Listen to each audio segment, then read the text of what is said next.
It is day 64 of the 1 year fast. Today is the first day of week 10 of the 1 year fast, and this week I'm fasting on Monday, Wednesday and Thursday. Again, framework for the 1 year fast is for me to fast for 3 days per week for 52 consecutive weeks. I'm in week 10. So I'm feeling well, I'm feeling good, feeling positive.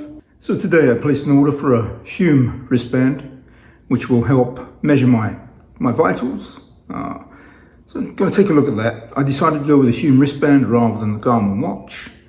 As I said previously, I felt the Garmin watch is somewhat controlling.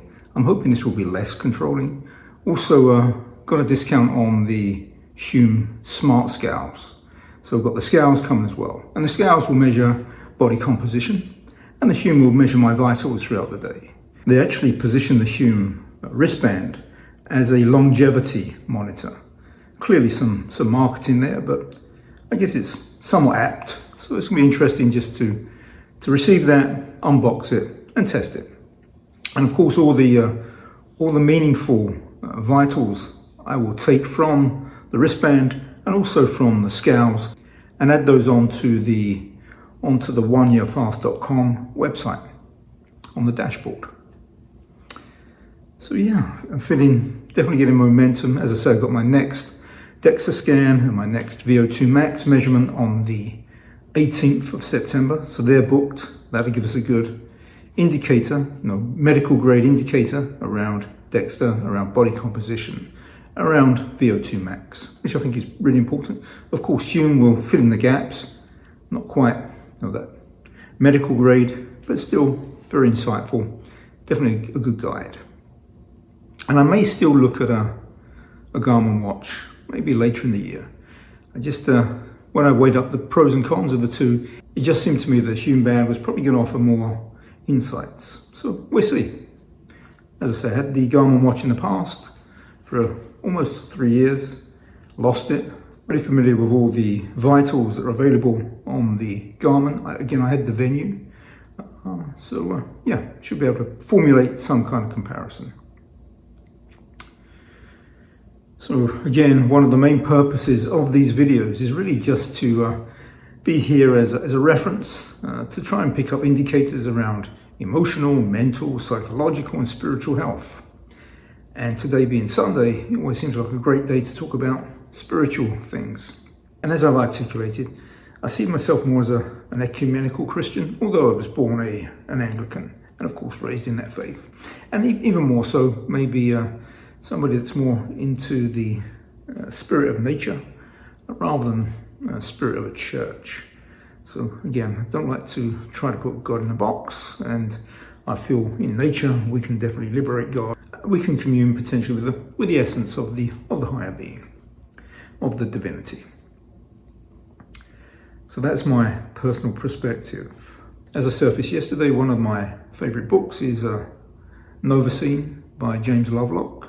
And there he talks about humanity being a bridge between lower forms of life and the ultimate form of life, which will be a cyborg, an AI-driven, mechanical, hyperintelligent being that transcends humanity.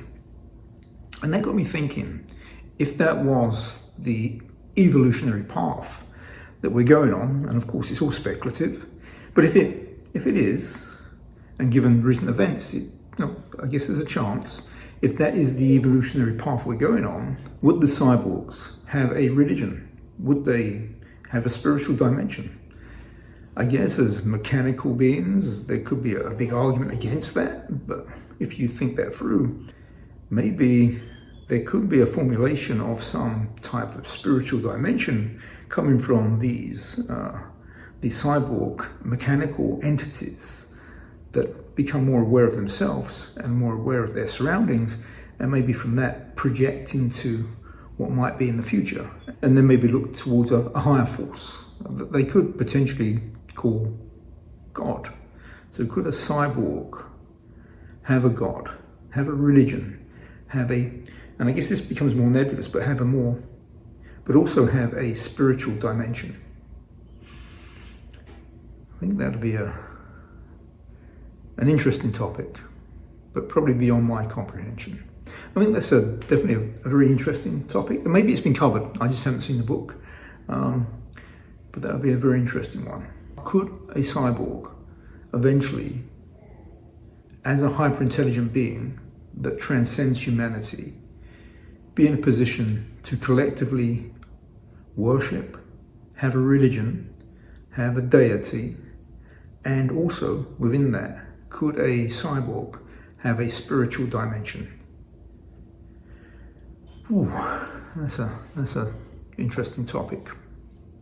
So I was just thinking about that today, being Sunday. Mentioned James Lovelock's Novacene yesterday. Novacene being that new age that transcends our current Anthropocene, humanity's era of transcendence.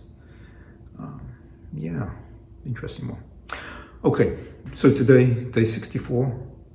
It's Sunday, 23rd of August. It's a non-fasting day today, so I've had some food today. Probably too much food actually. I did notice my weight was at 178, I believe, 0.2. So came up from that lower number, 172, over the past few days. But again, 1 year fast is not about weight loss. It's just really understanding potentially, does fasting impact your body composition? And that's the purpose of the DEXA scan.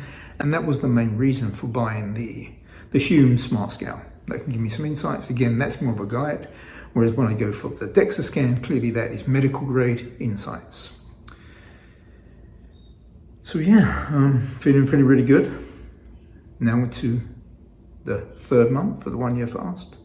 And yeah, looking forward to week 10. Again, fasting tomorrow, Monday, and then also on Wednesday and Thursday.